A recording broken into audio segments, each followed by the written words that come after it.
Ein wunderschöner Wald in Rheinland-Pfalz. Und wo sind wir genau?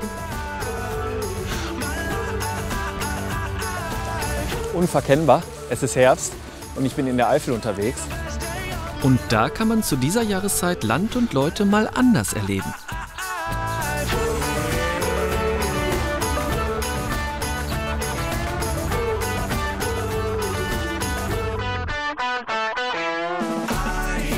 Wir sind in Rheinland-Pfalz unterwegs, da, wo es an Nordrhein-Westfalen grenzt. In der südlichen Eifel besuchen wir unter anderem Gerolstein, Prüm, Adenau und Ernsten, wo es gleich richtig abenteuerlich und wild wird.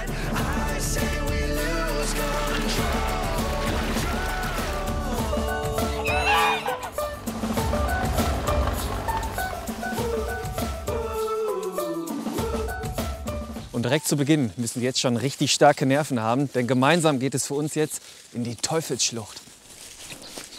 Na dann los! Schön bunt wird es in der südlichen Eifel im Herbst.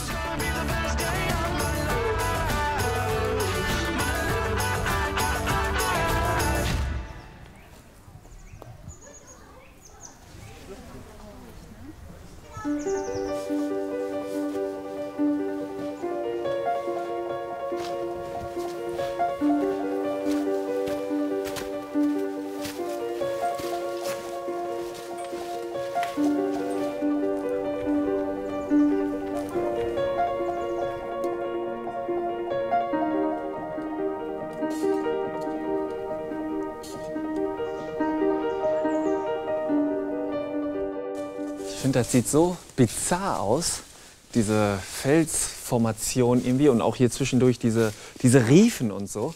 Ist das natürlichen Ursprungs?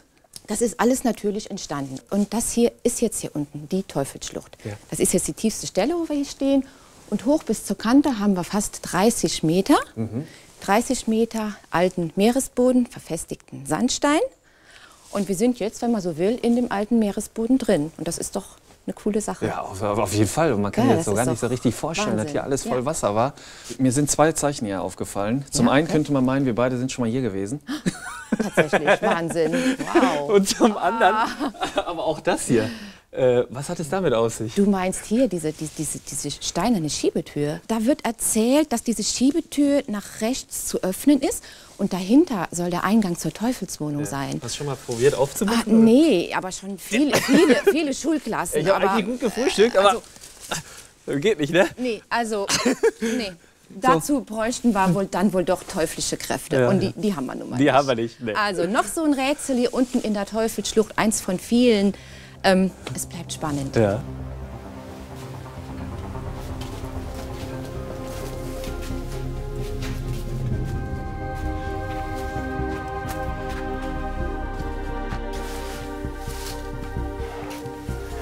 Bauch einziehen. Ja. Nach der letzten Eiszeit vor rund 12.000 Jahren ist diese gigantische Landschaft entstanden. Knapp 2 Kilometer lang ist die Schlucht. Der Weg an der Abbruchkante entlang zeigt immer wieder neue bizarre Felsformationen.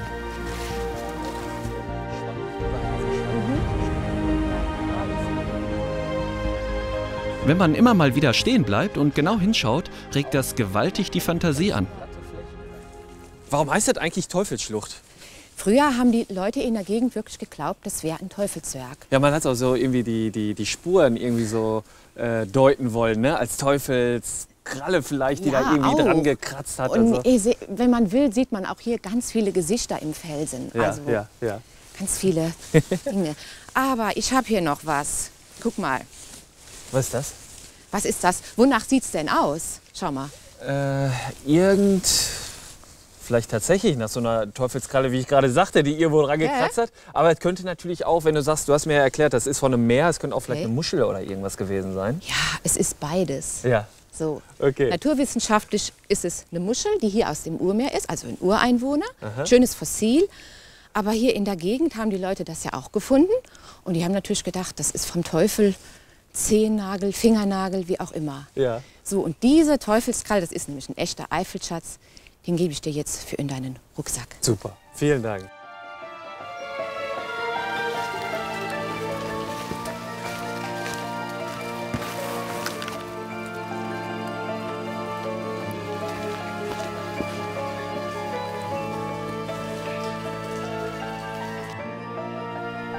Diese natürlich entstandene Grottenlandschaft wurde im frühen 19. Jahrhundert als Fischzucht genutzt. Ein Pfarrer hatte die Idee, in diesem Gewässer Karpfen auszusetzen und so der hungernden Bevölkerung Einnahmen zu verschaffen. Leider war das Projekt nicht rentabel, doch mit den damals angelegten Bassins, Terrassen und Rundgängen hat er uns heute ein traumhaft verwunschenes Ausflugsziel geschenkt.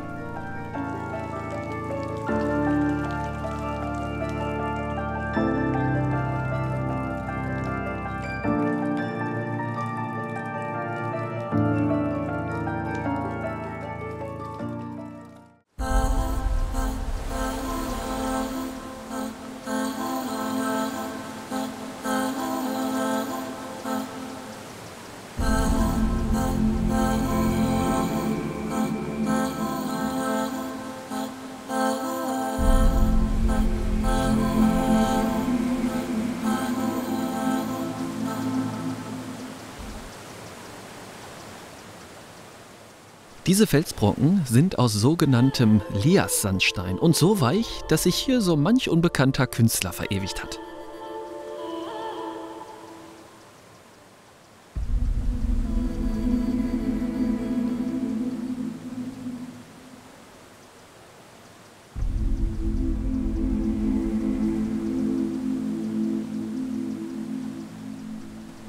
Ein Stück flussabwärts ist schon deutlich mehr Wasser in dem Flüsschen. Im Herbst und Winter gibt es hier Stromschnellen, die Profikanuten aus ganz Deutschland nutzen.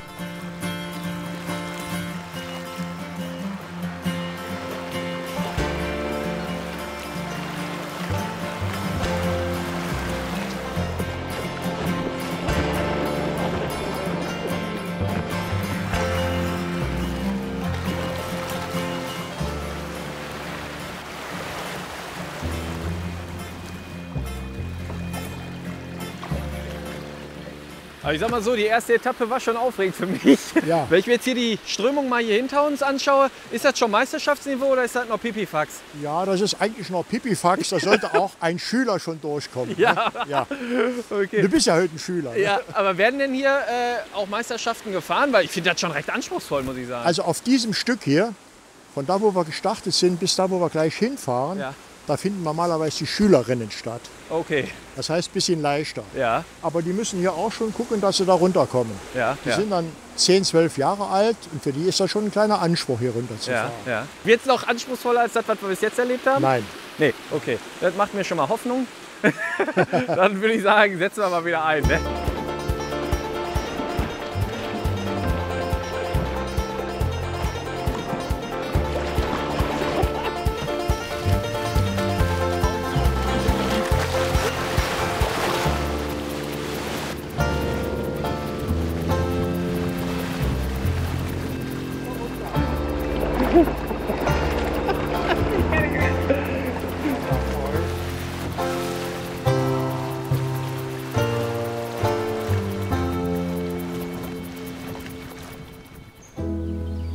Und auch dafür ist die Eifel berühmt. Insgesamt 70 solcher Mare gibt es hier. Das sind Vulkankrater, die mit Wasser vollgelaufen sind. Mitten im Zentrum der sogenannten Vulkaneifel liegt die Stadt Gerolstein, bekannt vor allem durch ihr Mineralwasser. Bereits im 18. Jahrhundert hat man hier Wasser abgefüllt. Aus der heutigen Fabrik werden jedes Jahr Millionen Liter Wasser in Flaschen abtransportiert. Im Gerolsteiner Land kann man auch prima wandern, zum Beispiel ab der Ruine Löwenburg. Ganz in der Nähe verläuft der Eifelsteig und mehrere sogenannte Vulkaneifelpfade. Mit der Vulkanlava hat es auch zu tun, dass es rund um Gerolstein so viele kohlensäurehaltige Naturquellen gibt. Bei Vulkanbewegungen tief im Erdinneren entsteht Kohlendioxid, das mit Wasser zu Kohlensäure wird. Aus der fruchtbaren Vulkanerde stammen auch die vielen Mineralien in den Gerolsteiner Quellen. Wie viele Quellen haben wir denn hier überhaupt?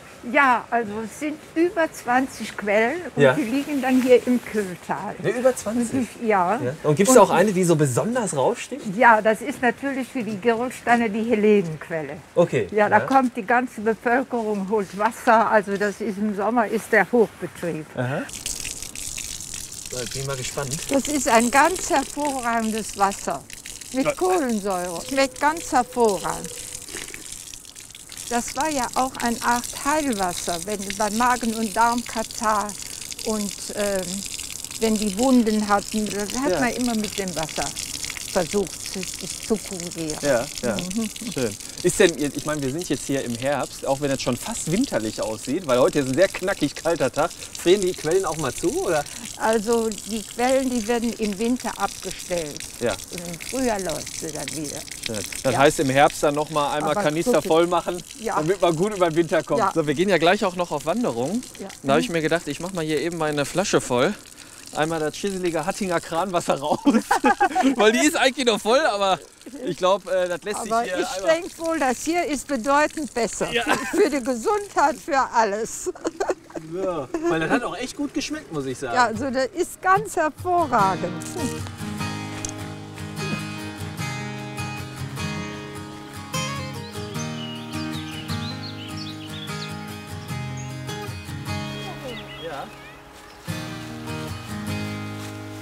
Wir wandern durch das Tal des Flusses Kyll rauf in die Gerolsteiner Dolomiten. Das ganze Gebiet hier war vor 400 Millionen Jahren ein urzeitliches Meer. Als sich die Felsen durch Erdbewegungen aufrecht stellten, kamen versteinerte Meeresbewohner und auch Korallenriffe zum Vorschein. Hier war das Riff, aber das Meer, das war schon zurückgegangen. Und dann wurde hier noch Süßwasser eingespült. Und der Baustein von Kalkstein ist Calcit. Und dadurch, dass Magnesium eingespült wurde, wandelte das um zu Dolomit. Okay. Und das hat zum ersten Mal der französische Mineraloge Dolomieu entdeckt. Ja. Und dadurch durfte er auch seinen Namen verwenden. Ja, okay. Und wenn ich jetzt einen Stein finde, jetzt weiß ich nicht, ist es ein Kalk oder ist es ein Dolomit, da gibt es eine ganz einfache Möglichkeit. Ich träufel ein bisschen Essigessenz oder Salzsäure drauf, dann schäumt ein Kalkstein direkt auf. Ja, ja. Aber bei einem Dolomit, da brubbelt es nur so langsam. Da muss man am besten die Lösung erwärmen. Okay. Also am besten immer ein bisschen Essigessenz dabei haben, wenn man Ja, auf Nummer ja, sicher gehen möchte, ja, wenn den Stein ja, brennt. ja, das stimmt. Die Gerolsteiner Dolomiten erwandert man am besten auf dem 8 Kilometer langen Felsenpfad. Dort findet man viele geologische Spuren und Hinweise auf das Urmeer. Blickt man von oben auf Gerolstein, sieht man kaum historische Gebäude. Eine Folge des Zweiten Weltkriegs. Und Gerolstein wurde zu 80% zerstört. Oh, okay. Die wollten Im immer Zweiten den, Weltkrieg, oder? das war, Gerolstein war ein Eisenbahnknotenpunkt. Ah, deshalb.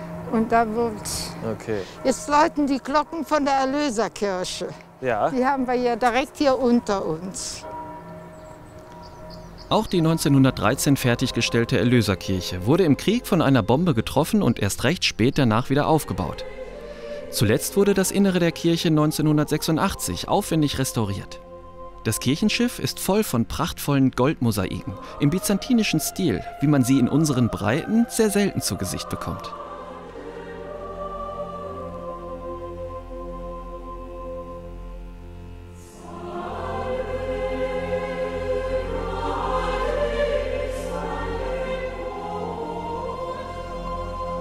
Die Fenster kamen aus Frankfurt, die Mosaike aus Berlin. Kaiser Wilhelm II. Hat den Bau gefördert. Auf dem Ölberg in Jerusalem ließ er 1910 eine ähnliche Kirche errichten, als Stiftung seiner Frau Auguste Victoria.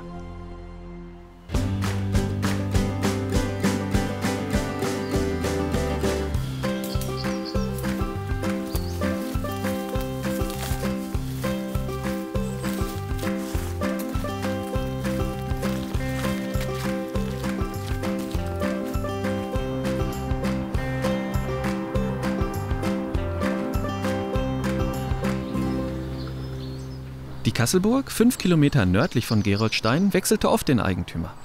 Sie war auch mal Kaserne und Forsthaus. 1972 zogen dann ganz andere Gestalten hier ein.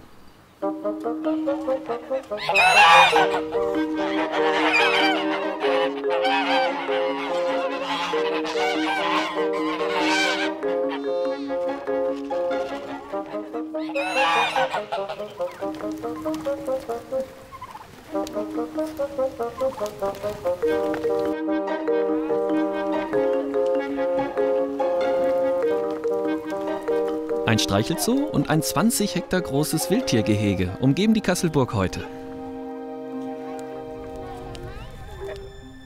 1974 zogen diese wilden Burschen hier ein. Das derzeitige Wolfsrudel, schwarze Timberwölfe aus Nordamerika, ist das größte in ganz Westeuropa. Zweimal jeden Tag werden hier die Wölfe gefüttert. So ein Rudel funktioniert im Gehege anders als in der Wildnis. Dort verlassen die geschlechtsreifen Wölfe die Gemeinschaft, um sich ein eigenes Territorium zu suchen. Da das in Gefangenschaft nicht geht, entsteht im Rudel eine Hierarchie, die sich vor allem beim Fressen zeigt.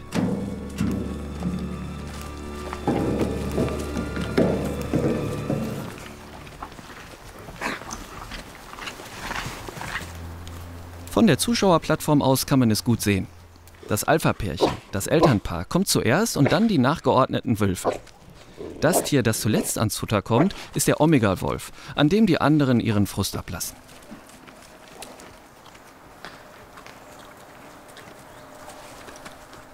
Im Wildgehege der Kasselburg gibt es auch eine Greifvogelstation. Hier werden jedes Jahr etwa 70 bis 100 Vögel aufgezogen und verletzte Exemplare gepflegt. Darunter auch viele bedrohte Arten. Die Tiere werden regelmäßig untersucht und gewogen. Auch die, die bei den Flugvorführungen dabei sind. Heute wird Wüstenbussarddame Bonnie für die Show überprüft. Ja, also das Gewicht, die sogenannte Kondition, wie man das in der Fachsprache nennt, dient zum einen natürlich zum alltäglichen Check-up, ob der Vogel halt auch gesund ist. Zum Beispiel, wenn er einen Parasitenbefall hat, würde er natürlich auf unerklärte Weise relativ schnell abnehmen, ohne dass man es sich erklären kann. Wenn er natürlich zu schwer ist, das kennen wir von uns auch, nach einem 3-Gänge-Menü laufen wir auch keinen Marathon mehr. Und so vergleiche ich das ganz gerne auch mit einem Sportler. Die Tiere müssen genug qualitativ hochwertiges Futter bekommen, um Leistung bringen zu können. Aber sie dürfen auch nicht zu viel bekommen. Nach diesem großen Sättigungsgefühl haben die dann auch keine großartige Lust mehr zu arbeiten, wie bei uns nach einem 3-Gänge-Menü.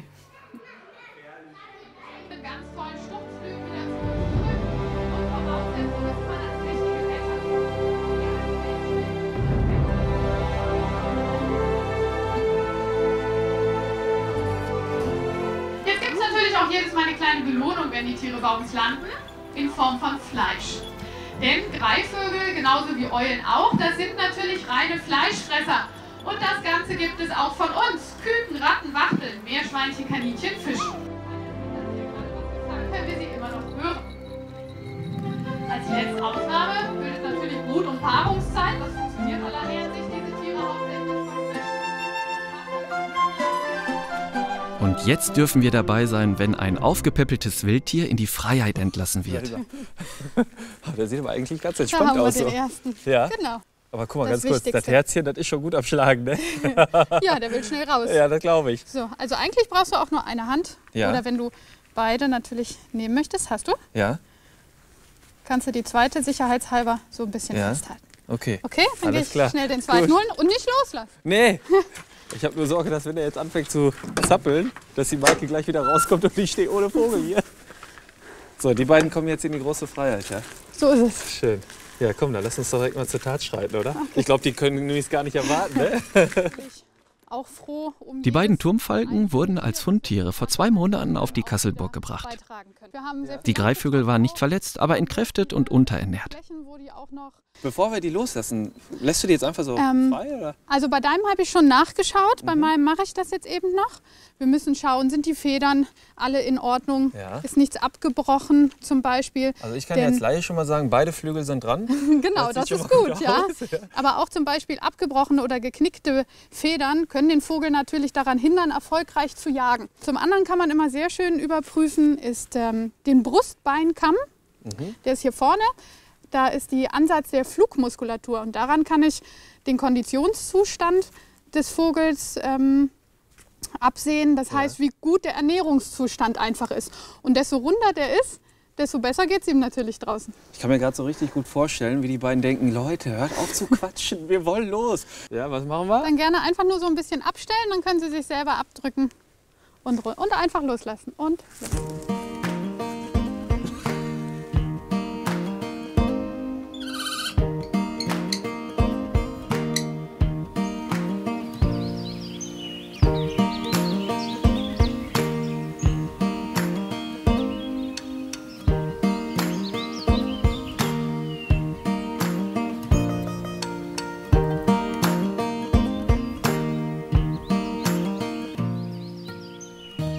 Neroth war im Mittelalter ein bedeutender Ort mit eigener Gerichtsbarkeit und einer stolzen Burg. Aber die Bauern konnten von ihren Äckern kaum leben. Da musste man sich nebenher etwas einfallen lassen. Zum Beispiel das Anfertigen von Waren, die sich gut verkaufen ließen. Mausefallen.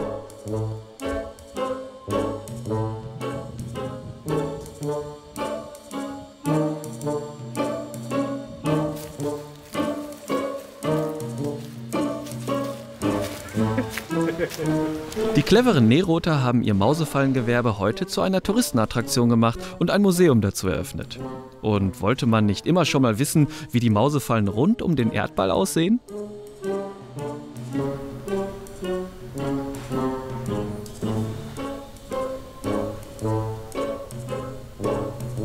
Und natürlich kann man sich hier auch über Handwerkstechniken mit Draht informieren.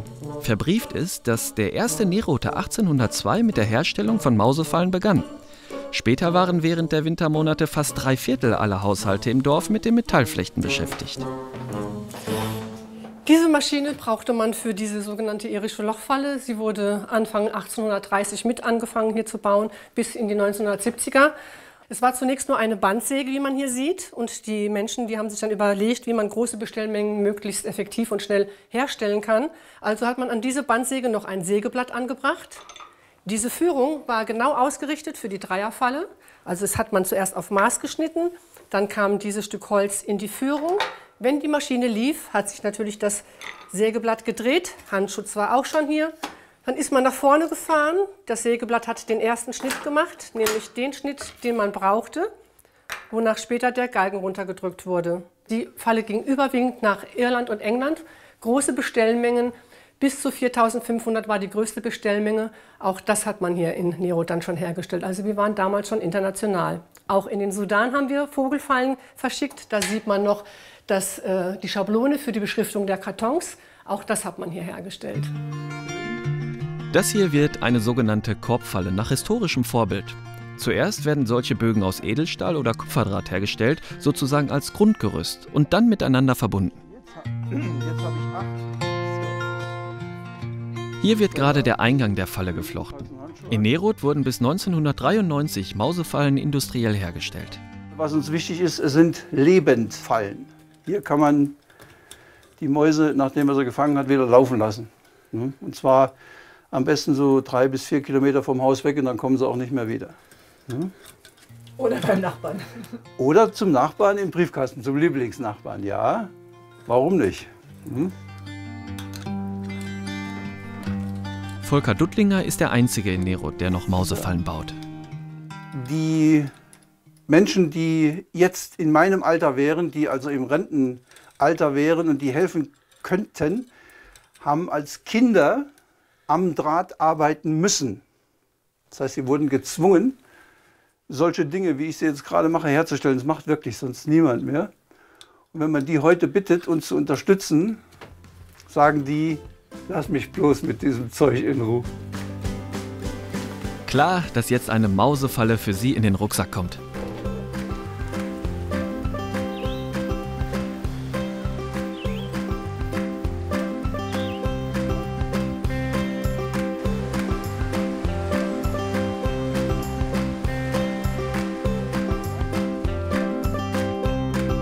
In diesem schönen Teil der Eifel findet man gelegentlich solche Steinfelder.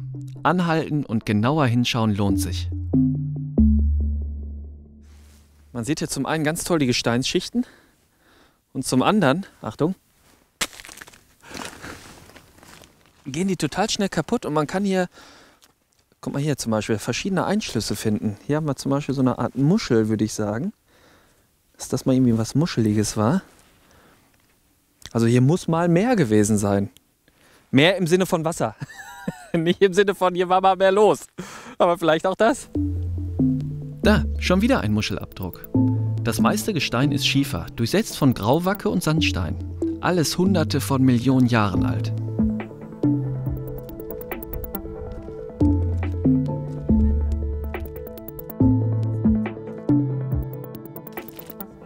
Boah, das hier sieht auch super aus. Da musste ich jetzt gar nicht großartig bröseln. Das habe ich jetzt gerade irgendwie so entdeckt. Ich weiß nicht, was das sein könnte, aber es sieht auch aus, als wenn irgendwas hier mal eingeschlossen wurde. Das wäre jetzt so, dass man das am liebsten auch, muss ich ehrlicherweise sagen, in den Rucksack stecken würde. Aber das dürfen sie eben nicht. Alles, was man hier sieht und entdeckt, muss auch hier bleiben. Also, ja, schade eigentlich.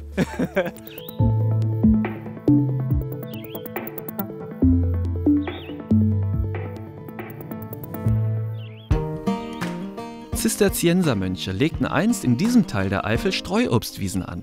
Sie kelterten Apfelwein.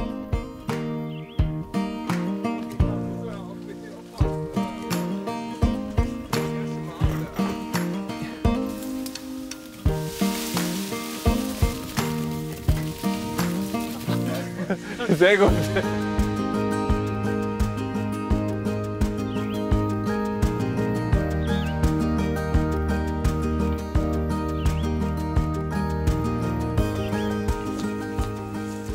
Ah, Daniel, mein Gott, hallo. Alles klar? Muss? Ja, muss, ne? Ja. Ich habe einen schweren Rucksack dabei. Was soll denn da drin sein? Ja, was wohl? Also, was ist da wohl drin, wenn man zu dir kommt, ne? Ja. Guck mal. Ach du Kacke. Ja, gut, oder? Mal, lauter Äpfel. Ja? Wo sind die denn her? Ja, die habe ich gefunden. Ah, findest noch Äpfel. Ja, bist einer derjenigen, die noch Äpfel findet. Wahnsinn. Wollen wir mal drauflegen? Dann leg doch mal drauf. Ja?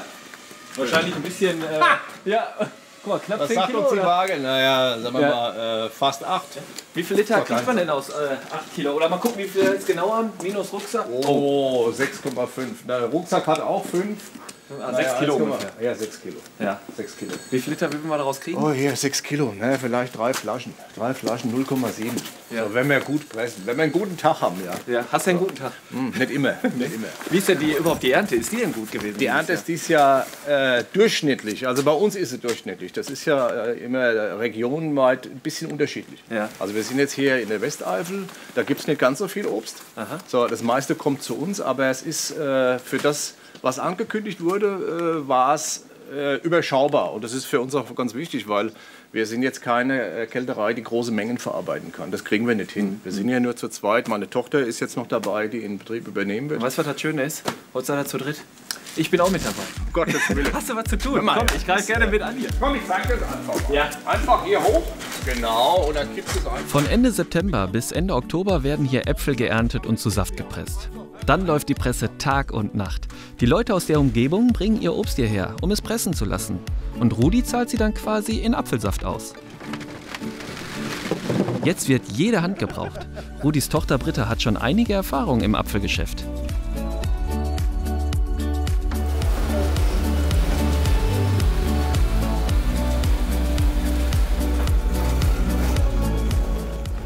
Also ich würde sagen, bei euch hat nie der Spruch besser gepasst, der Apfel fällt nicht weit vom Stamm, ne? So sieht's oder? aus. Ja, ist genau. er, oder? Ja, ist, genau. Das Britta, ist du die, machst das weiter später, oder? Ja, genau. Ja? Es ist halt einfach toll, was meine Eltern damals aufgebaut haben, einfach Ja. aus dem Nichts raus. Und wenn ich jetzt sehe, wir waren früher so klein und haben uns mittlerweile so groß entwickelt, sage ich mal. Es ist zwar immer noch klein, aber für mich ist es riesig. Ja, ja. Und macht dich das stolz wahrscheinlich, Das oder? macht einem stolz. Ja, Das ne? mehr geht nicht. Mehr geht einfach nicht.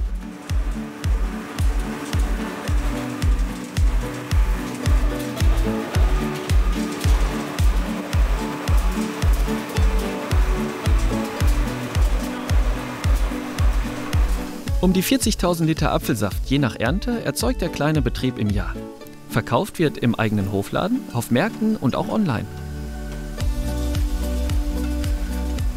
So, nachdem ich den Saft bei dir probiert habe, muss natürlich auch eine Flasche mit in den Rucksack. Ist der Tausch okay? Ich habe ja 6 Kilo mitgebracht an Äpfeln. Dafür jetzt die Flasche aus dem ja Laden. gut, sagen wir mal so, ich lege den Rest drauf. Ja, okay. Aber ich lege noch einen drauf. Immer für die ganze Plackerei, die wir jetzt hier veranstaltet haben, Ja. kriegst du von mir noch einen schönen Eifler Landäpple. Super. Den Das ist stoppe total ich nett. einfach mit da rein. Ja, Jetzt. vielen Dank. So geht das. Dankeschön, das ist ganz nett. Und Das danke ist- auch, dass ich mal hier mithelfen durfte. Hör mal, gerne wieder. War richtig toll. Alles Gute weiterhin, ne? Alles gut, bleib gesund. Auch so. Ciao.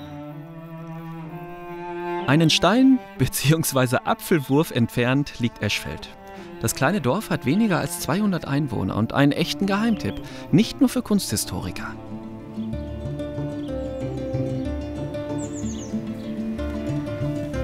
Es lohnt sich hineinzugehen, vor allem mit der Eschfelderin Magdalena Wanken. Denn sie kann einige besondere Geschichten hier erzählen.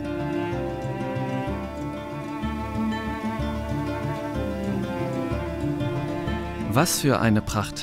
Entstanden ist diese Malerei hier zwischen 1906 und 1921. Über 1000 Figuren aus dem Alten und Neuen Testament schmücken Decke und Wände. Und natürlich ist auch die Geschichte der heiligen Lucia dargestellt, die der Kirche ihren Namen gegeben hat. Eine Legende besagt, die heilige Lucia, die ist damals mit ihrer kranken Mutter zum Grab von der heiligen Agathe gefahren. Und nachdem ihre Mutter wieder geheilt wurde, hat Lucia sich dazu entschlossen, nicht zu heiraten. Sie wollte ihre ganze Kraft, ihr ganzes Geld, ihr ganzes Schaffen und Tun für die Armen und Kranken opfern.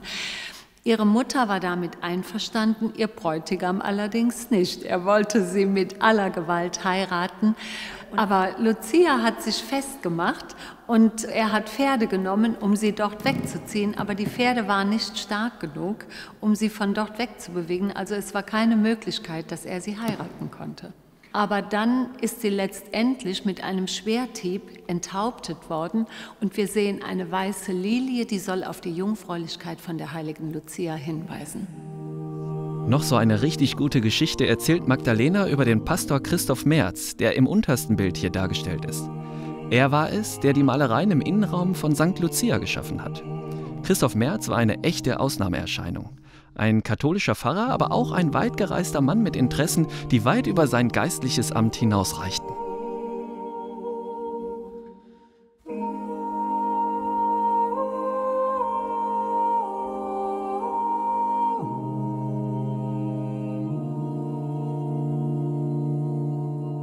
Und man sagt, wie er hier nach Eschfeld kam, kam er hier in die Kirche und da hätte er schon den Entschluss gefasst, hier diese Kirche auszumalen. Die Wände waren weiß gekalkt, es war alles trostlos. Ja, aber in Anbetracht der Größe seines Vorhabens hat er gedacht, müsste er sich wohl etwas intensiver auf diese große Aufgabe vorbereiten. Ja, und so nahm er Privatzeichenstunden in Düsseldorf, er modellierte bei einem Kunstprofessor in Bonn, er reiste nach Italien, um sich dort schon ausgemalte Kirchen anzusehen und davon inspirieren zu lassen. Ja, und so kam er und hat hier im Jahre 1906 angefangen zu malen und hat bis 1921, also 15 Jahre hat er hier gearbeitet. Und dabei ein außergewöhnliches Werk hinterlassen. Manches von ihm ist so besonders und eigenständig, dass Kunstexperten über ihn sagen, er male im Eschfelder Dialekt. So eigenständig war sein Stil.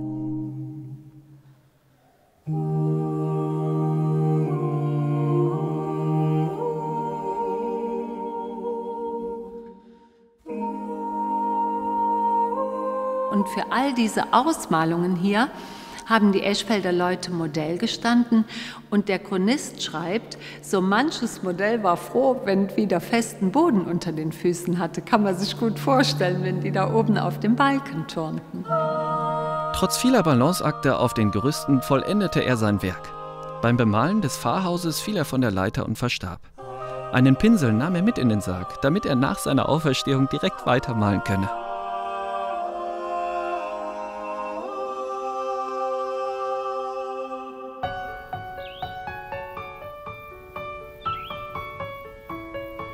Adenau mit seinen hübschen Fachwerkhäusern. Im historischen Buttermarktviertel ist das älteste Haus aus dem Jahr 1396. Auch die Pfarrkirche St. Johannes der Täufer ist im Kern über 1000 Jahre alt. Die Zeitreise ist komplett, wenn man dieses 400 Jahre alte Haus entdeckt, an dem sich ein Birnenbaum emporrankt. Es ist das Eifler Bauernhausmuseum, in dem eine Wohnungseinrichtung aus dem 19. Jahrhundert komplett zu sehen ist.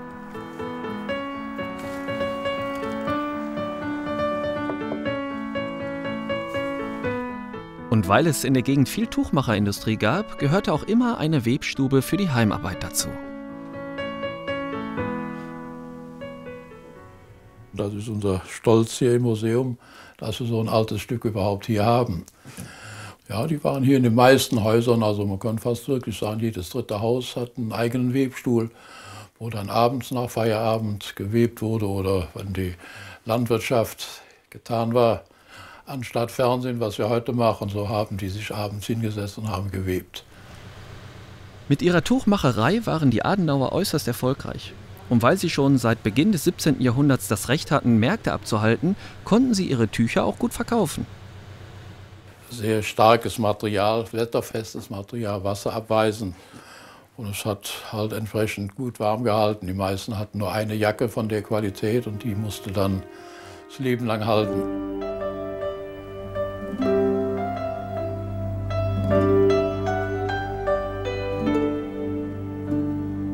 Der Rest des Museums sieht aus, als wären die Bewohner von vor 200 Jahren mal eben nicht zu Hause.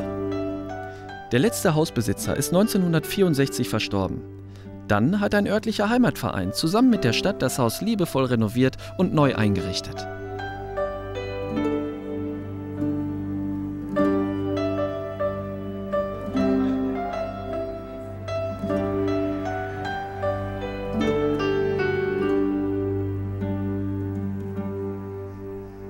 Dass hier der Nürburgring verläuft, ist übrigens einem Adenauer Landrat zu verdanken. Er nutzte seine Beziehung nach Berlin, um der Region zu einem Besuchermagneten zu verhelfen. 1927 wurde die Gebirgsrenn- und Prüfstrecke Nürburg eröffnet, die am längsten bestehende Rennstrecke der Welt.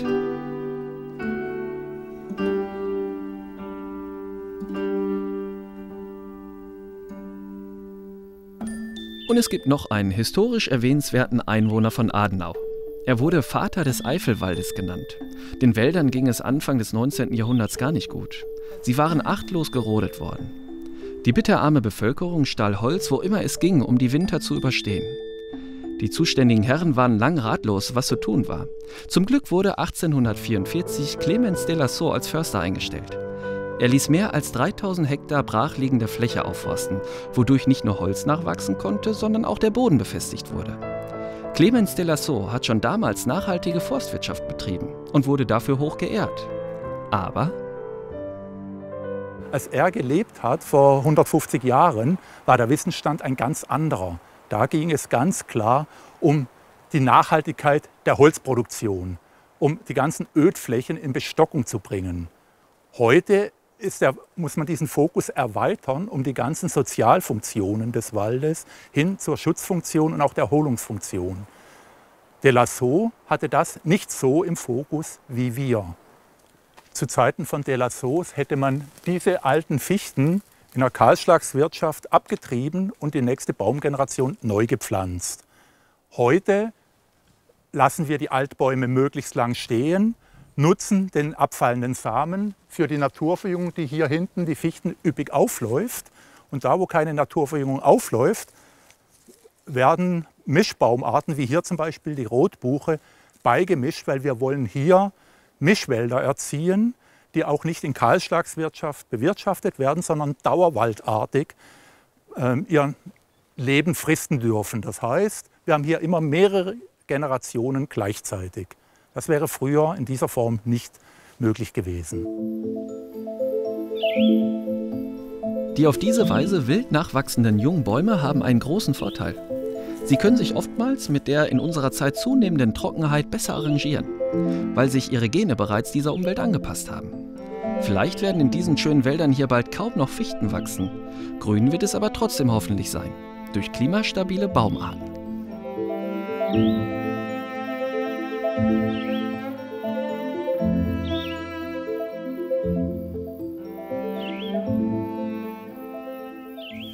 Jetzt habe ich ein ganz besonderes Rucksackgeschenk für Sie. Die Gewinnerin oder der Gewinner des Rucksacks wird nämlich Baumpate. Der WDR und Dietmar Ebi pflanzen in ihrem Namen 3 klimaresistente Bäume.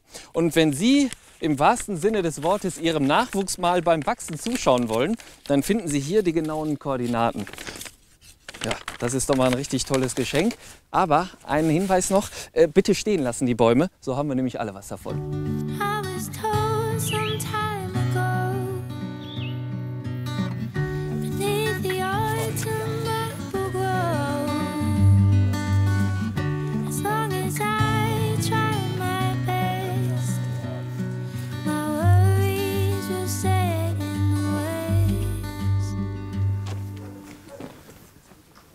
Hallo zusammen. Hallöchen. Hallo, hallo. Mensch, das sieht ja schon super aus hier, du. Ja. Perfekt, du. Habt ihr denn noch ein bisschen Arbeit übergelassen? Du kannst mir bei den Eseln helfen, die sind noch schmutzig. Ja, ja, gerne, gerne.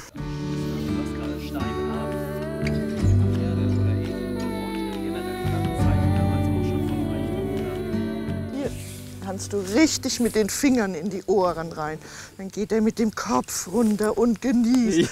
Die Maultiere und die Esel lieben das sehr. Ja, ja. Jetzt guck dir mal deine Finger an. Ah ja, schön. Ja, nimm ihn Andenken mit, ne? Soll ich irgendwie ein bisschen... Mach gar nichts, fühl dich wohl. Ja, okay. Versuch so ein bisschen... Läuft. Läuft.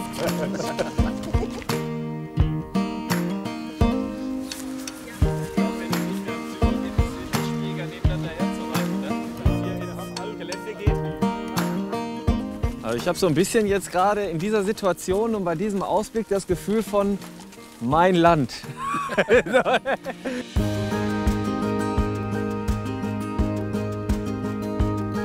Schön ist es hier. Aber früher? Die Böden hier waren so arm, dass die Leute eigentlich von der Landwirtschaft kaum leben konnten. Die mussten in der Erde graben, Ja. um irgendwie Zink, Eisenerz, irgend so was in der Art zu finden, Ja. um über die Runden zu kommen. Ne? Aber das Thema Armut, das, ich möchte jetzt nicht sagen, verfolgt mich hier in der Region, aber das hört man immer wieder. Ne? Sei es kulinarisch, sei es jetzt von der Landwirtschaft, sei es auch von den Tieren, welche Tiere man damals hatte. Also war es tatsächlich eine arme Region damals? Ja, klar. Guck mal, wir haben in Deutschland so ein Punktesystem für für den landwirtschaftlichen Ertrag von Böden. Ja. Ja, die besten Böden gibt es in der Soester Börde und in der Magdeburger Börde. Das sind 100er Böden. Wir haben 20er Böden. Ja. Mit anderen Worten, hier wächst nur ein Fünftel von dem. Die Böden sind sehr, sehr arm. Und ist das jetzt hier euer Gewerbe oder ist das mehr Hobby? Das Hobby. Ja. Hanno Pilatz und seine Frau veranstalten Ausritte auf Eseln, Pferden und Maultieren für Touristen. Und sie bieten Wanderreitern und ihren Pferden Unterkunft und Verpflegung. Solche Wanderreitstationen gibt's häufig in der Eifel.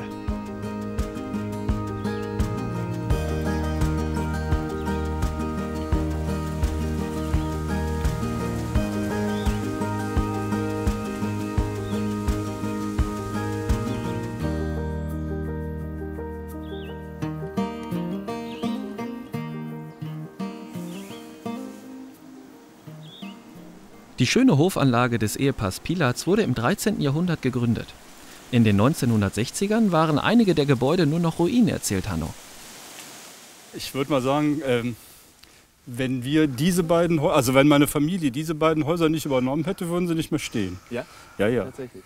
Das war in den 60er, 70er Jahren. Da hatten die Leute mit Denkmalschutz nichts am Back. Ja, ja. Von weitem konnte man es nicht sehen.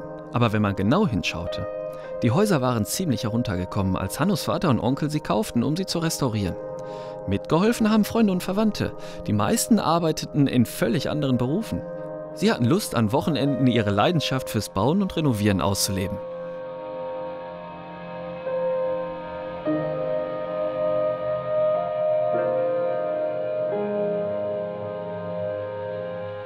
Was damals fast unwiederbringlich verloren schien, ist heute schöner denn je.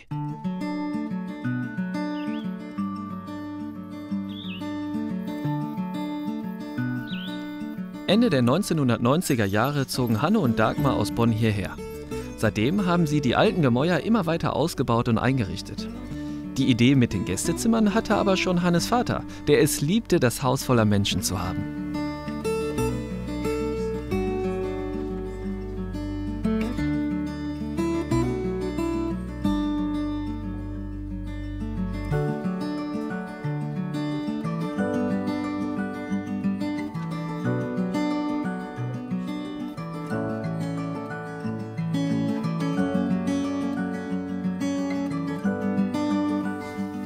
Die Tür finde ich cool. Was darf sein? Einmal Pommes Currywurst Mayo? Oder? Ist die original? Nee. Noch von damals? Weil die auch so klein ist. Ich bin ja nicht groß geworden. Die Türen hat mein Vater zum Teil von französischen Flohmärkten. Ja. 3 Stück und hat eine draus gemacht. Okay. Von wann ist denn das Haus überhaupt?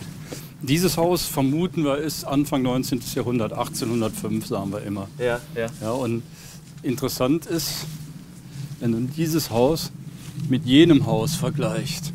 Das, was da hinten steht, ja. Ja, ja, ich würde jetzt erstmal sagen, ich sehe erstmal Fachwerk.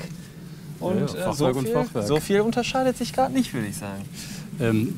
Bei diesem Haus haben wir mal dendrochronologisch Untersuchungen machen lassen. Also da wird so eine Kernbohrung in Balken gemacht. Ja. Dann kannst du in den Jahresringen sehen, wann wurde der Baum gepflanzt, wann wurde der gefällt, wann wurde da in etwa ein Balken draus gemacht. Aha. Und daraus wissen wir, dass dieses Haus um 1650, 1660 rumgebaut wurde. Ja. Nach dem 30-jährigen Krieg. Und der hat hier alles mehr oder weniger an die Erde gebrannt. Mhm. Und dieses Haus ist halt 150 Jahre jünger. Ja. Den Unterschied erkennst du an der Geschosshöhe. Hier sind die Geschosse niedriger, so ein Stück höher, Ach, höher? als in dem Haus. Okay, das sehe ich. Und der Grund dafür ist die Einführung der Kartoffel in der Eifel. Ja. Die Leute, die dieses Haus gebaut haben, waren durchschnittlich 1,60 groß und lebten als Grundnahrungsmittel von Haferbrei. Ja. Dann kam die Kartoffel um 1710, 1720 in die Eifel. Und die Leute, die dieses Haus gebaut haben, haben 3, 4 Generationen lang Kartoffel schon gefressen. Ach so. Und sind entsprechend 10, 15 Zentimeter größer geworden. Und dementsprechend haben die auch höhere Geschosse gebraucht. Verstehe, ein interessanter Fakt so. Jetzt könnte man meinen, in Hattingen wäre die Kartoffel nicht angekommen. Weil ich bin auch nicht so groß geworden. Ne? Ja, das sind Durchschnittsgrößen. Enten essen? Entenabend. Oh, lecker. Aber ist echt lecker, tut gut jetzt, ne? Nach dem Ausritt. Hat dir Spaß gemacht? Ja, hat super Spaß gemacht. Wer hat die gemacht? Hast du die gemacht? Ganz toll. Vielen Dank dafür. Alles gute Zutaten aus der Eifel. Super. Ja, schmeckt echt Der gut. Kürbis ist auf dem Pferdemist, also auf Mulimist gewachsen. Ne? Dein, Ja, Muli, siehste, dein Muli hat das produziert. Ich wollte doch sagen, ich schmecke doch da irgendwie was raus. Wie ist das denn in der Eifel? Weil das ist ja schon sehr ländlich. Manche Teile, da ist ja, da hat man das Gefühl, das sind kleine Dörfer, da kennt jeder jeden. Kann man sich hier auf den anderen verlassen? Wie lebt man hier zusammen? Das ist eines der wichtigsten Dinge hier. Ja?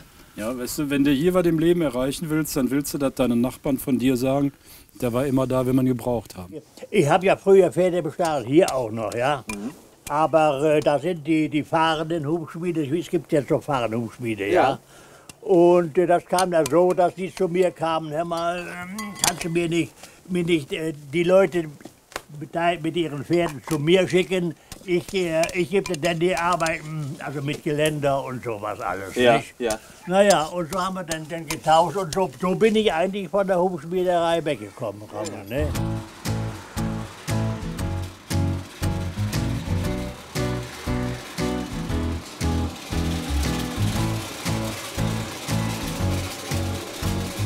Willi schmiedet heute nur noch zum Vergnügen. Auf Bestellung von Nachbarn und Freunden macht er zum Beispiel mal eben schnell ein Messer, einen Löffel oder auch einen Henkelbecher für Schnaps.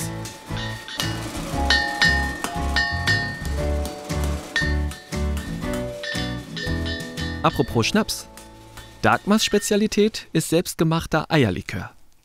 Ich wollte dir einfach erstmal den Unterschied zwischen Wachtelei und Hühnerei zeigen. Ja. Jedes Wachtelei hat sein eigenes Muster und jedes Huhn hat sein eigenes Muster. Das heißt, wenn du hier 2 Eier mit dem gleichen Muster findest, dann weißt du, das kommt vom selben Huhn. Ach, ist wirklich so? Also ist tatsächlich so. Jedes Huhn hat sein eigenes Muster und das immer wieder bei den Eiern auftaucht. Aber die Wachtel ist doch eher so was Feudales, Mondänes, oder? Irgendwie? Ja, aber hat unglaublich viele Vorteile, weil die in relativ kleinen Raum gehalten werden kann. Ja. Sie macht keinen Lärm, man hat also keinen Ärger mit den Nachbarn. Ja. Aber im Gegensatz zu Hühnern sind sie nicht heimtreu, nennt man das. Die kommen nicht nach Hause wieder wie die Hühner, sondern die kann man leider nicht im Garten laufen lassen, weil dann sind sie weg. Und haben ganz viele Feinde natürlich auch außerhalb. Okay, so, wie geht's weiter? Die Eier haben wir. Dann nehmen wir noch Sahne. Die kommt zu den aufgeschlagenen Eiern. Dann Zucker und natürlich klarer Schnaps mit um die 40% Alkohol, zum Beispiel Korn oder Wodka.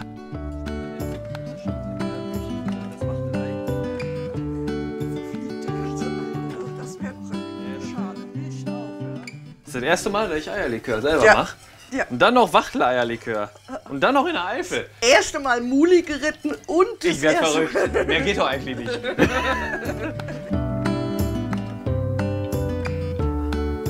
Läuft.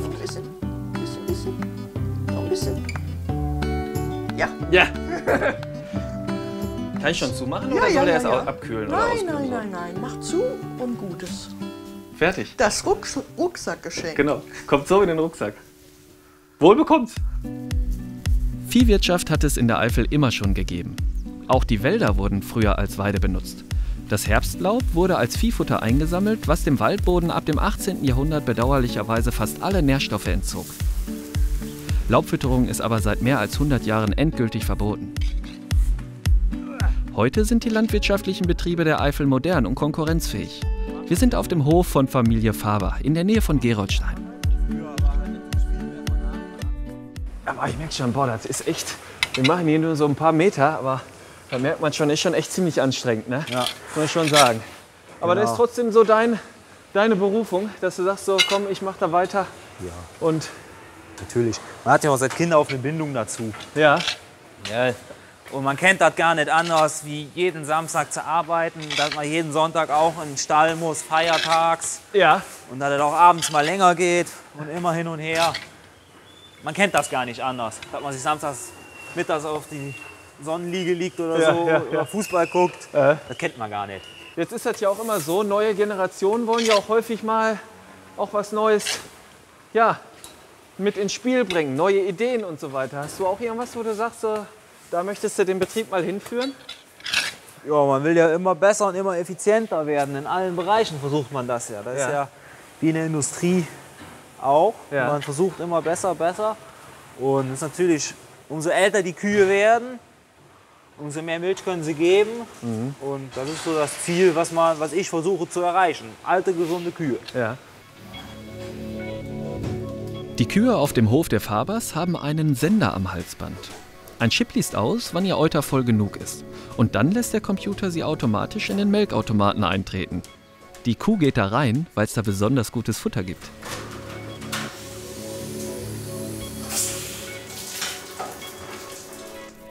In diesem Teil der Eifel wird viel Milchvieh gehalten. Bitburg-Prüm ist der zweitstärkste Landkreis in Deutschland in Bezug auf Milchviehwirtschaft. Das Tierfutter, vorwiegend Mais und Gras, wird auf großen Monokulturflächen angebaut.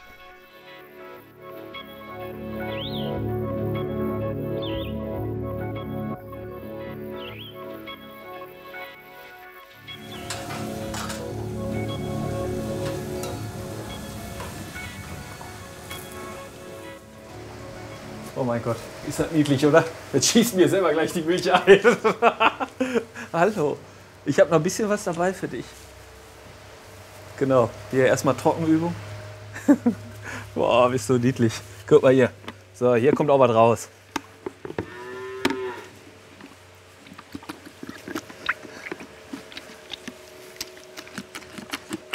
So, also wer jetzt wegschaltet, ist selber schuld. Du kannst noch ein bisschen weiter trinken. Ich fülle dir mal hier noch ein bisschen frisches Stroh rein.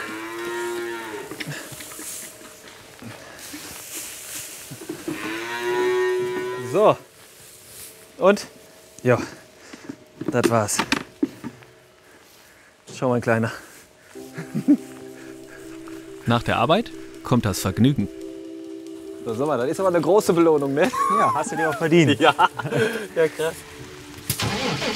Jungs müssen eben manchmal Trecker fahren.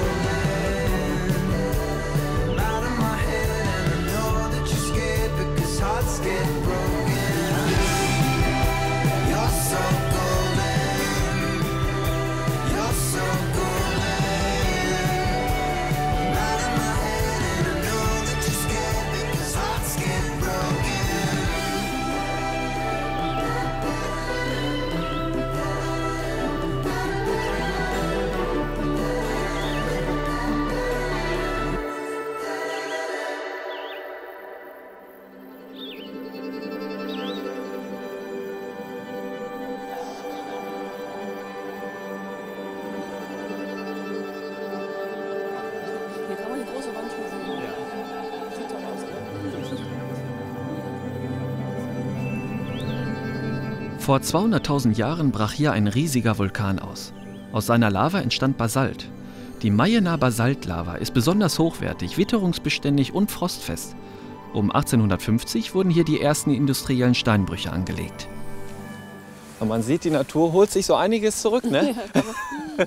Aber von hier hat man ja echt einen ganz tollen Blick auf diese Steilwand. Eben, auch jetzt eigentlich der allerbeste Fernblick auf die große Abbauwand. Ja. Was macht denn dieses Abbaugebiet eigentlich besonders? Ja, speziell dieses Abbaugebiet, man sieht es, das ist dadurch, dass der Lavastrom hier besonders dick ist, haben wir natürlich hier eine ganz spektakulär hohe Abbauwände, die sind bis 25 Meter hoch. Mhm. Ja, entsprechend spektakulär muss es auch zu Betriebszeiten ausgesehen haben. Wir sehen das ja noch auf alten Fotos. Das war ja zum Teil atemberaubend, wie die da in den Wänden gearbeitet haben. In den frühen Jahren stiegen die Arbeiter auf langen Leitern die Basaltfelsen hinauf und hauten gewaltige Säulen aus den Wänden, nur mit ihrer Muskelkraft. Im 20. Jahrhundert benutzte man Presslufthämmer und Grubenkräne.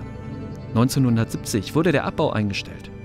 Heute stehen die Gerätschaften hier als stille Zeitzeugen für eine lebensgefährliche Schwerstarbeit, die in der Ettringerlei über 100 Jahre geleistet wurde. Also spektakulär ist der Ausblick ja heute auch immer noch, muss man sagen. Und dieser Ort einfach. Ne? Und wenn man sich jetzt die Wand mal so genau anschaut, ne, dann sieht man hier so verschiedene Säulen. Also unten recht breit und oben immer schmaler werdend. Hat man die unten extra so breit stehen lassen, damit das irgendwie das Fundament trägt? Oder ist das auch natürlich entstanden? Nee, da hat man nichts stehen lassen. Das ist alles reine Natur. Das ist einfach die natürliche Säulenstruktur des Basalts. Ja. Das hat mit dem Abkühlungsverhalten des Lavastroms zu tun. Wenn der Strom abkühlt, dann kühlt er natürlich an der Oberfläche und unten schneller ab als in der Mitte. Aha.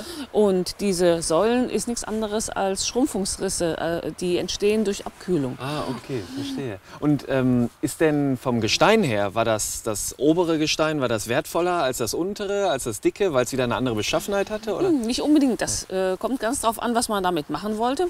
Beim Mühlstein hat man zum Beispiel geschaut, dass man eine Säule sich aussucht, die quasi im Durchmesser schon den Mühlsteinrohling so in sich hat. Ja. Das heißt, wenn man also die Säule abgekeilt hat mit Hilfe von Hämmern und Keilen, dann und hat die quasi in Scheiben geschnitten, dann hatte man den Mühlsteinrohling schon in der passenden Größe. Und danach hat man sich dann gerichtet.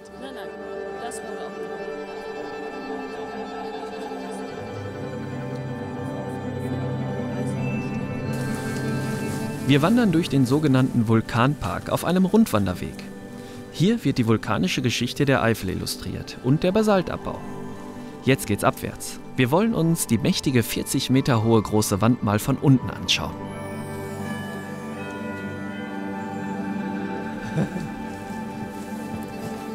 Aber man will immer nach oben gucken die ganze Zeit. Man muss aber gleichzeitig auch nach unten gucken, damit man die Stolz hat.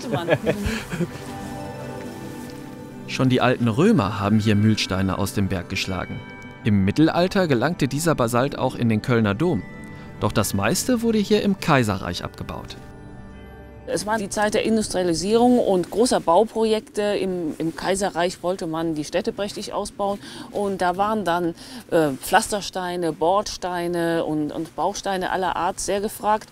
Und das war halt auch hier die große Zeit, wo hier die Ettringerlei als Abbaugebiet so viel Stein geliefert hat. Aber hier wird jetzt geklettert, wenn ich das richtig sehe, ne? Ja. Weil da oben war einmal so ein Metallkletterer, habe ich da gesehen. Und man sieht hier auch verschiedene Beschriftungen. Hier finde ich auch ganz gut. Gemütlicher Aufstieg. Ich weiß nicht, was hier gemütlich sein soll. Ja, habe ich auch meine Zweifel. Nee, das hat tatsächlich mittlerweile ein richtiges Renommee als Klettergebiet und wird, glaube ich, auch unter Kletterern ganz hoch gehandelt.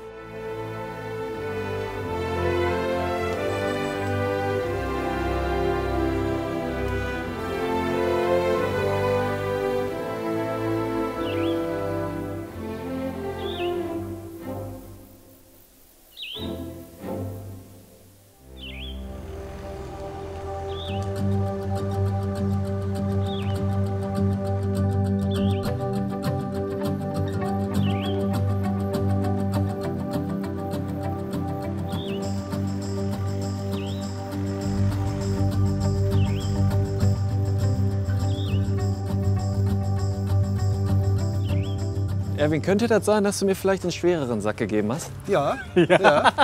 Ich habe der anderen ja schon genug getragen. Also von der Und wenn ich schon mal da bin, ne? Also meine hat ungefähr 5-6 Kilo weniger. Ja. Jetzt schauen wir doch mal, wofür die Mühlsteine aus Basalt gut waren. Oh. Kannst du nicht Erdgeschoss haben? Wir müssen aber auch mit hier hoch. So, das geht nur noch 3 Geschosse. Ja, wunderbar. Ja, das sind halt Doppelzentner-Säcke. Hier können wir ja mal sehen, wie viel wir da wirklich haben. Ja. Wie viel das? Ich bin bei 14 Kilo. Ja. Dann mal noch dazu. Sind wir bei? Ja, bei 40 Kilo. Hast du mal gerade das Doppelte gehabt. Ja, gut. Ja, trotzdem herzlichen Dank, sag ich mal. Bevor man das neue Korn mahlen kann, muss das ganze alte Mehl aus den Ritzen der Mühlsteine geschlagen werden. Danach wird der obere Stein wieder aufgesetzt. Er wiegt etwa 1 Tonne.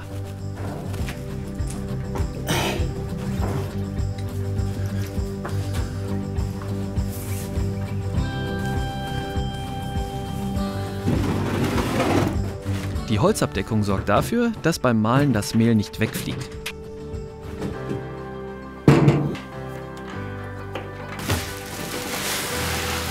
Nun ist alles fertig für den Mahlvorgang.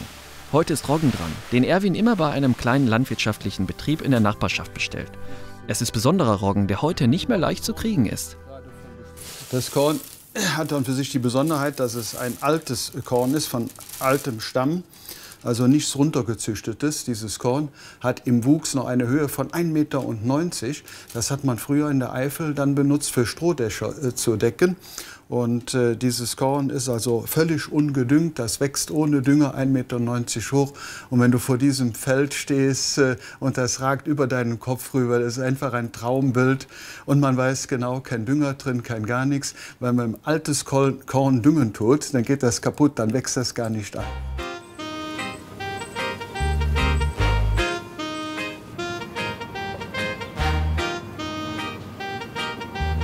Die Mühle arbeitete bis 1917 mit 2 Wasserrädern, später zusätzlich mit einem Elektromotor. Erwin kaufte sie 1994, da war sie mehr als 20 Jahre stillgelegt.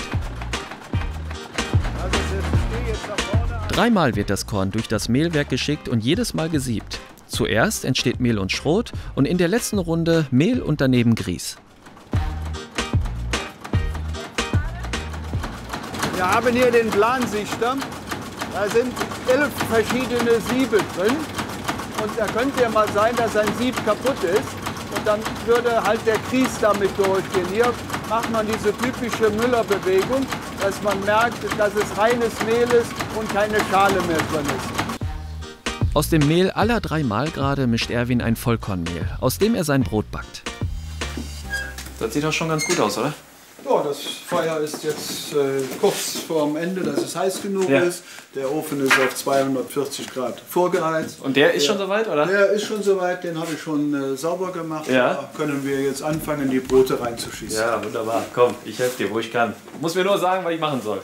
Ich streue noch etwas Mehl rein. Aha. Und du kippst bitte das Körbchen jetzt kopfüber da rein. Ja. Und machst dann oben auf das Brot so 2 schöne Einstriche mit dem Messer. Körbchen nimmst du wieder mit. So.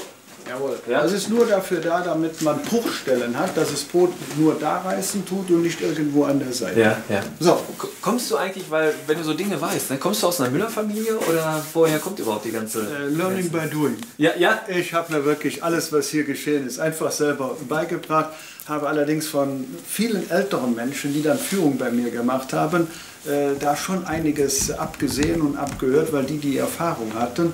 Aber das meiste habe ich mir einfach alles selber beigebracht. Super, finde ich mal ganz toll, wenn man selber so viel Leidenschaft für was entwickeln kann. Komm, dann hauen wir mal rein, oder? Wir haben ja noch ein bisschen was zu tun hier.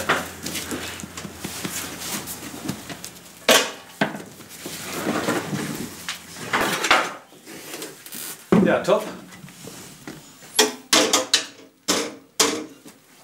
So, wie lange dauert das jetzt ungefähr, bis das Brot fertig ist? Also das Brot braucht so ungefähr 1 Stunde bei 240 Grad. Ja. Und diese 240 Grad musst du dir vorstellen, da ist kein Feuer mehr drin. Die Temperatur, die fällt jetzt runter.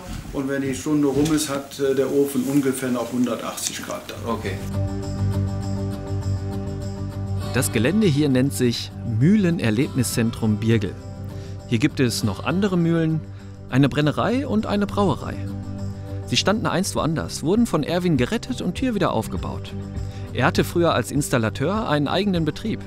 Heute ist er Mühlensammler. Er hat quasi ein Museum geschaffen, in dem man auch Kurse besuchen kann.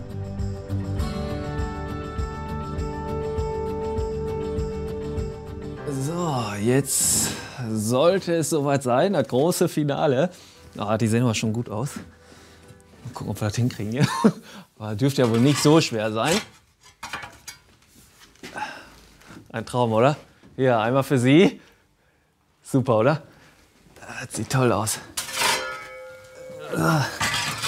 Und es riecht genauso toll, wie es aussieht. Und man muss auch sagen, ich finde, so hat Brot wieder sofort eine ganz andere Wertigkeit, oder? Ich frage mich gerade, ob der Erwin mitgezählt hat, wie viel Brote wir reingesteckt haben. Oder ob das auffällt, wenn eins so im Rucksack landet. Scherz beiseite. Das machen wir natürlich So. nicht. Außerdem hält sich das Brot nicht so lange, dass Sie Spaß daran hätten. Stattdessen gibt es für sie einen Tonbecher aus dem Mühlenladen direkt in den Rucksack.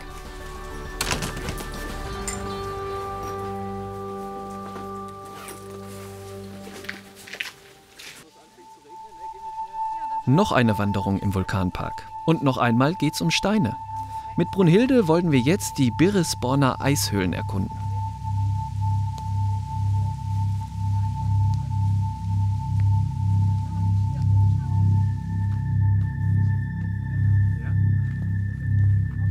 Beim Abstieg schlägt einem Kälte entgegen. Sie soll das ganze Jahr über konstant sein. Kopfhöhe beachten. Ja. Früher hat man die Höhle als natürlichen Kühlschrank benutzt, im Winter Eis eingelagert, das den Sommer über hielt. Wie groß ist denn die Höhle? Die Höhle hier hat etwa so 30 Meter, eine scharfe Rechtskurve, da muss man noch mal auf die Kopfhöhe achten. Ja, und hier innen drin sieht man... hat schon Boing gemacht. Ja, deshalb hat Und wie ist die Höhle entstanden? Ja. Es war wieder mal der Stein, an den die Menschen rankommen wollten. Und hier sieht man hinter dem Kurvenbereich 2 große Mühlsteine. Das ist der Grund, warum die Höhlen überhaupt hier sind, von Menschenhand geschaffen. Ja. Und natürlich fragt man sich auch... Darf man da hier mal so dran gehen? Hier so, ja? Die halten das aus. Ja. Die sind schon locker fast 200 Jahre so hier für uns. Ja, wenn man hier weiter durchgeht, dann kann man am Ende des Ganges auch noch genau sehen, wo ein Mühlstein gesessen hat. Ihr könnt das gerne auch anschauen. Man sieht auch zwischendurch immer wieder Stellen, wo Mühlsteine waren. Ja, hier ist auch noch einer, ne? Da haben wir auch noch wieder einen.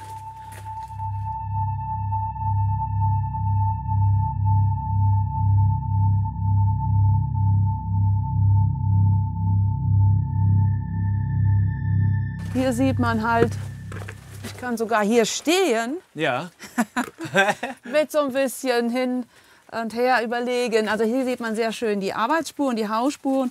Und hier das Weiße sieht man hier, halt, ja? Ja, das Weiße, wo man überhaupt Platz schaffen musste, damit man überhaupt arbeiten konnte. Ja. Und hier sieht man halt an diesem Umfang, dass es so der Abschluss des Steines. Und hier war dann praktisch der Mühlstein vorher gewesen.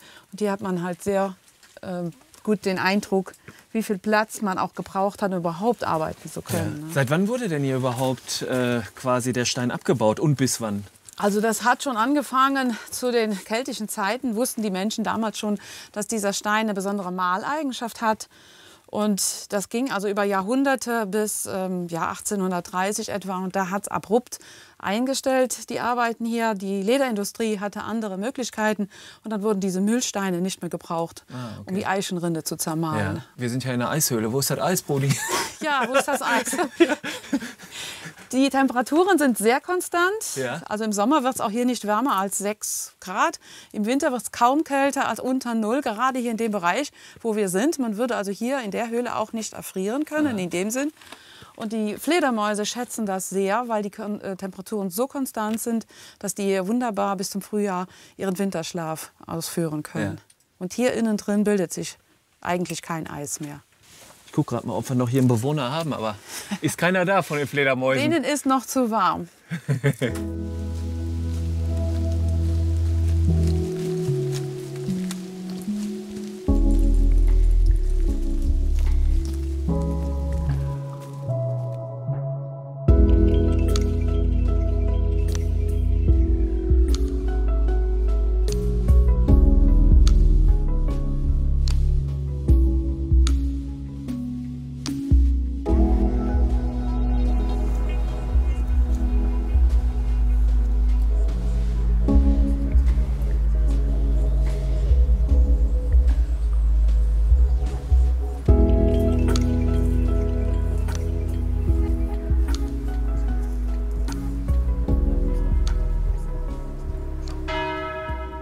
Die Stadt Prüm geht auf ein sehr wohlhabendes Benediktinerkloster zurück, das um das Jahr 800 gegründet wurde.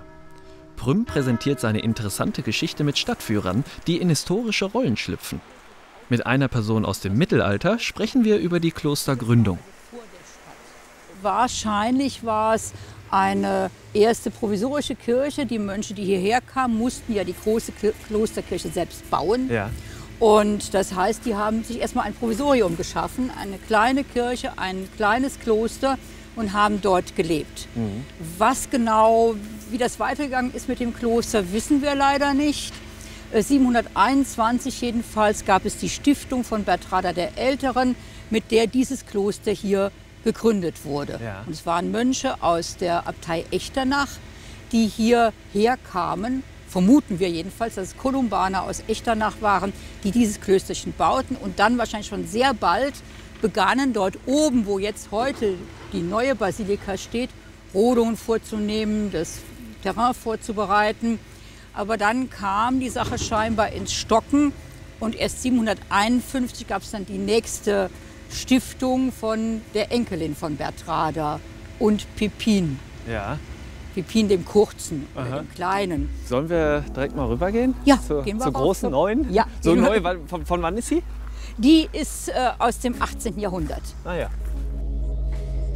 Jetzt muss ich dir erstmal ein Kompliment machen. Du hast nicht nur richtig interessante Dinge zu erzählen, sondern du siehst auch selber total interessant aus. Dankeschön. Wen verkörperst du denn?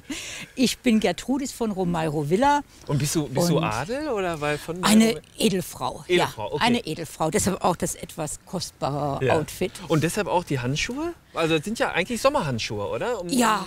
Ich kenne das so aus dem Adel, so dass man eben nicht braun werden wollte. Man trug Handschuhe. Ja. Nackte Hände gab es überhaupt nicht. Ja. Ne? Die Abtei Prüm war über Jahrhunderte sehr reich. 1721 begann der Neubau der Klosterkirche im Barockstil. Die Innenausstattung fiel bescheidener aus als gewünscht, da nach dem Dreißigjährigen Krieg dann doch das Geld fehlte. Aber eigentlich war die Kirche der Mittelpunkt eines reichen Klosterstaates. Die Besitzungen der Abtei reichten bis nach Frankreich und in die Niederlande.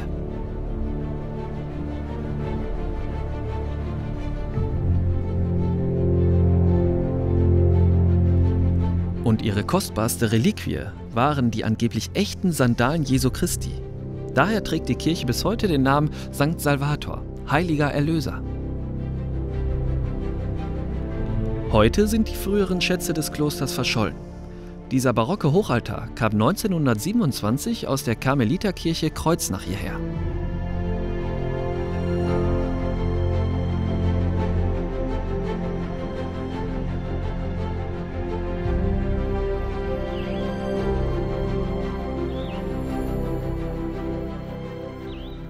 Für deinen Rucksack habe ich hier noch ein Brettchen von Prüm, künstlerisch gestaltet, mit natürlich unserer Basilika hier. Ja, ne? Kannst du direkt so aus. gucken, vergleichen, ob es stimmt. Stimmt, ne? passt. Passt, ne? Und dann kriegst du das in deinen Rucksack rein. Vielen Dank, das ist total nett. Also das nächste Frühstück gibt es dann auf jeden Fall mit Prümer Aussicht. Genau. Ne? Dankeschön, Genau vielen Dank. Und danke auch für die Führung, das war richtig toll. Ja, hat Spaß gemacht. Muss ich auch sagen, danke. Die Kapelle auf dem Prümer Kalvarienberg wurde nach dem Zweiten Weltkrieg wieder aufgebaut und erinnert an eine schreckliche Katastrophe. Nachdem fast ganz Prüm im Krieg zerstört wurde, sorgte eine Explosion 1949 für weiteren Schrecken. Französische Besatzer hatten hier Munition gelagert, um deutsche Bunker zu sprengen. Dann explodierte das Depot und hinterließ einen riesigen Krater. Die Stadt Prüm wurde durch herumfliegende Trümmerteile ein zweites Mal zerstört. Die Menschen hier lebten nochmals länger in großer Not und Armut.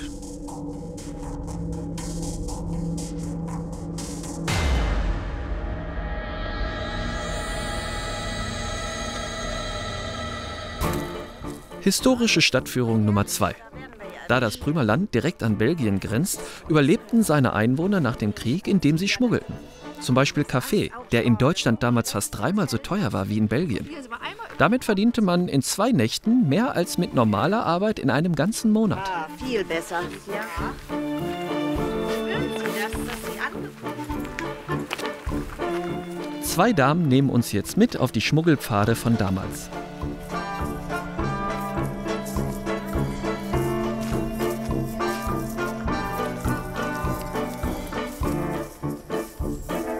Auf der Tour erlebt man authentische Lebensgeschichten aus den Nachkriegsjahren. Köln am Severinswall habe ich gewohnt. Ja, und jetzt wohnen wir ja in Roth am Kirchweg 4 bei Tante Frieda und Onkel Hein. Im Keller wohl. Ne? Also es geht uns ja nicht ganz so gut.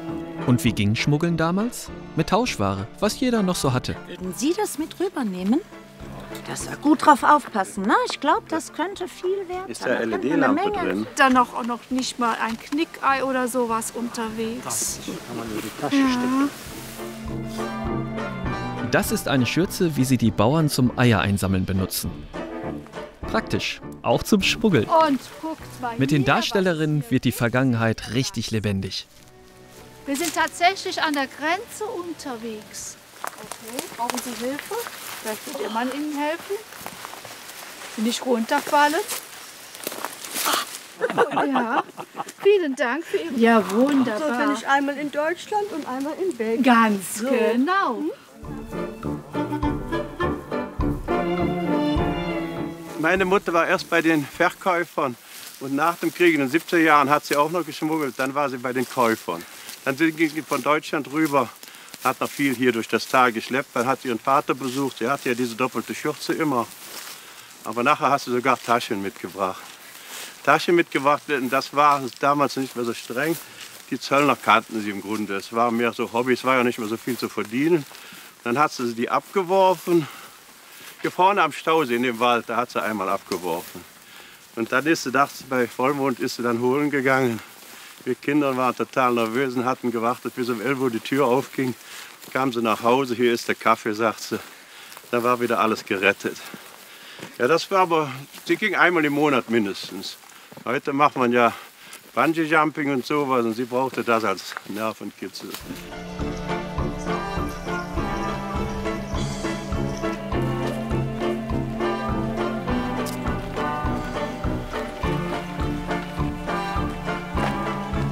In die Tour sind auch Überraschungen für die Teilnehmer eingebaut. Jeder darf schmuggeln. Oder zumindest so tun, als ob. Ja, wer seid ihr denn? 3, die sind ganz, aber das ist ganz besonders. Ganz Besonderes. Da muss ich erst mal. Ich hab ja Obwohl schon Eier. ihr viel Eier habt. Ne? Ja. Aber Da laufen noch meine Hühner. wenn ich die jetzt wieder mit heimholen muss, ist das auch schlecht. Ne? Okay. Also, Eine böse Frau zu Hause. ja, deshalb die achte. Was hast du dann wieder angestellt? Ja. Ne? Ja, also ein paar Böhnchen hätte ich ja noch, aber nur wegen der bösen Frau zu Hause.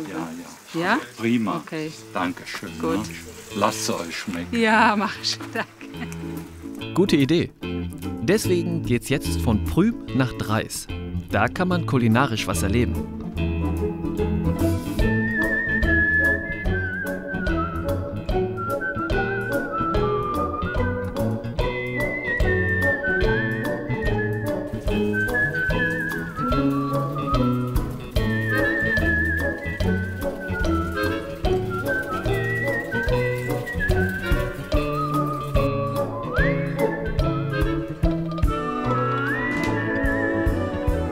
Angefangen hat alles in den 1960er Jahren.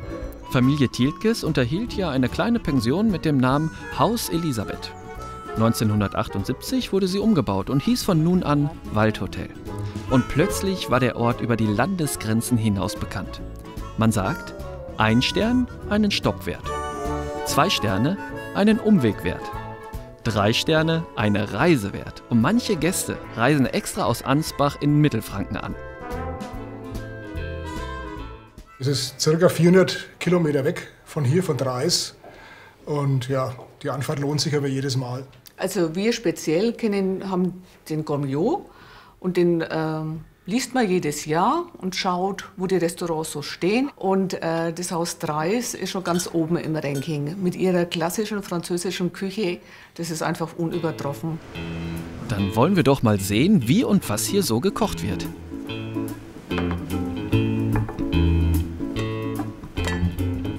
Gemüse zum Beispiel.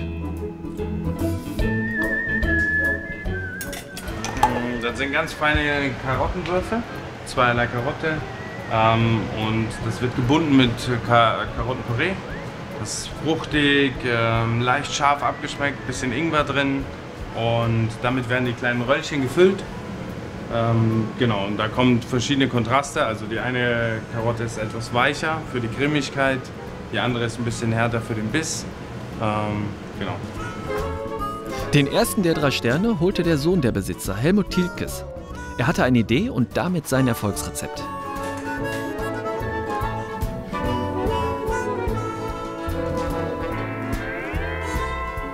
Das ist ja das Besondere der Küche dieses Hauses. Das ist keine Küche, die Dinge serviert, die Sie nicht kennen. Es sind ganz bodenständige Gerichte, die aber exquisit in ihren Zutaten und exquisit in der Zubereitung sind. Und das macht die Note.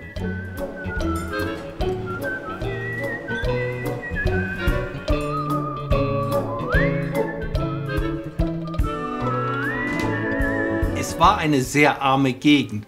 Und Helmut Thielkes, der ist ja nicht in ein Gourmet-Restaurant hineingeboren. Das war ja ein Familienbetrieb, ein Hotel. Und er ist letztlich ein Self-Made-Man mit einer unglaublichen Begabung gewesen und fing an zu kochen. Seine Mutter hat mir das erzählt und hat gesagt, eine Zeit lang haben sie parallel gekocht. Sie ihre Gäste aus Holland und er seine sich entwickelnde Gourmetgemeinde. Und da hat sie gesagt, Helmut, was verbrauchst du so viel Butter? Wer will das alles bezahlen? Und plötzlich hatte der Mann einen Stern und war 28 Jahre alt.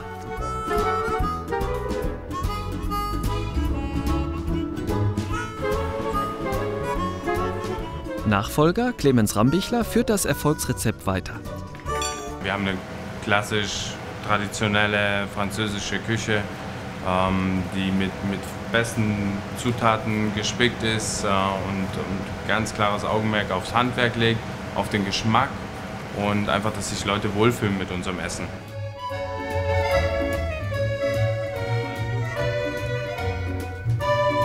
Roher Blumenkohl, der wird ganz dünn aufgehobelt, dann wird der leicht mariniert, den stecken wir dann da in die Karotten mit rein, einfach als bisschen frischen Knack auch, dass das Ganze ein bisschen abwechslungsreich ist.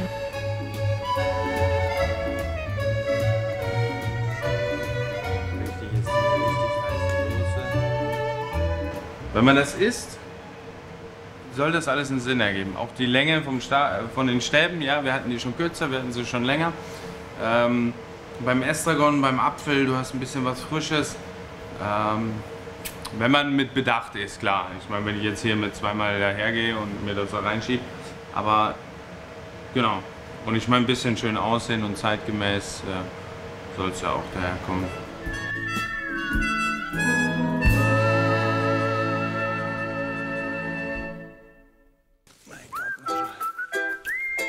Nach der Arbeit nimmt mich Clemens mit an die frische Luft.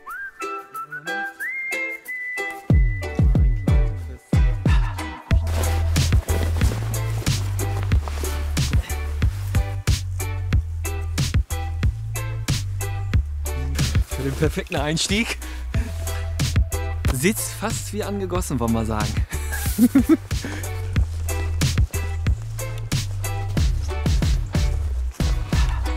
Wie schätzt du unsere Chancen ein?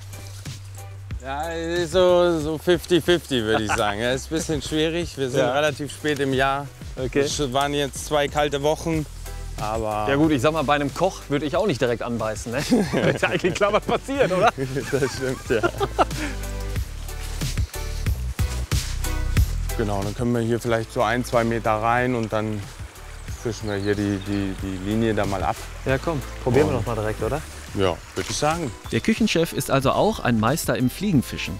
Der Landstrich hier zwischen Eifel und Mosel ist reich an Flüssen und Bächen. Ein perfektes Revier. Allerdings landet der Fang nicht in der Küche des Sterne-Restaurants. Ich komme nicht unbedingt wegen dem Fangen, sondern einfach um abzuschalten. Und es liegt halt auch nahe, ja. Es ist wirklich super nah.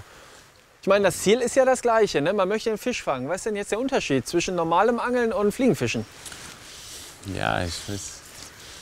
Oh. Es hat einen anderen Charakter, sage ich mal. Es ist mehr Natur, es ist mehr. Man muss sich mehr auf unterschiedliche Situationen einstellen. So kann man es vielleicht beschreiben. Ja. Wie ist Natur für dich hier in der Südeifel? Ja, ich war als Kind schon viel in der Natur. Wir hatten keinen Computer oder sonst was in der Richtung. Und da hat sich das Angeln natürlich angeboten. Ich bin so ein bisschen Jäger und Fischer, ja, das liegt mir ein bisschen im Blut und das hat sich natürlich dann angeboten, ja, ganz klar, muss man sagen. Und wie ist das jetzt, wenn wir jetzt hier tatsächlich einen fangen würden? Kämen wir auch bei dir im Restaurant auf den Tisch, oder? Ich bin ausschließlich Catch and Release. Ich habe also alles, was du fängst, lässt du wieder frei? Genau, deswegen fischen wir auch komplett ohne Widerhaken. dass einfach so schonend wie möglich der Fisch zurückgesetzt werden kann, keine Verletzungen davon trägt und es einfach so artgerecht wie möglich einfach abläuft. Aber ich meine, so ein bisschen rauszuhören, du kommst nicht aus der Südeifel, oder? Nee, genau. Ich komme ursprünglich aus Bayern, aus Bad Reichenhall. Aha. Bin ich geboren und habe da eben auch hab lange im Berchtesgaden gelebt und da auch viel Natur, viel am Berg gewesen. Und, ja. Kann denn die Südeifel mit der Region, mit deiner Heimatregion mithalten? Anders, muss man sagen. Es ist anders. Aber zum Beispiel auch die nahegelegene Mosel, die Weinberge, das hat schon seinen ganz großen Reiz, finde ich, ja, absolut. Ja. Es ist klar, es ist anders, genau.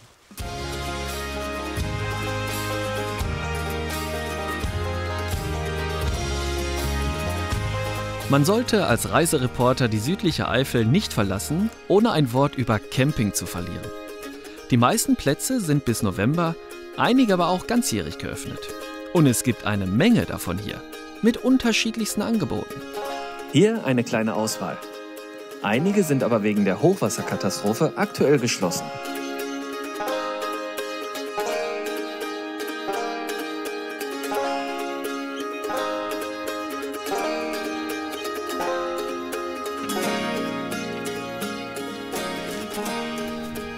Wir beenden unsere Reise mit einer außergewöhnlichen Art der Campingübernachtung. In der Nähe von Geroldstein kann man in Baumzelten schlafen.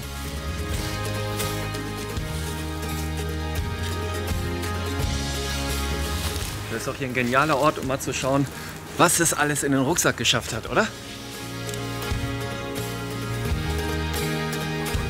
Das ist der selbstgemachte Wachteleierlikör, das Frühstücksbrett aus Prüm, die Teufelskralle aus der Teufelsschlucht, eine Flasche Apfelsaft und eine weitere mit Apfelwein.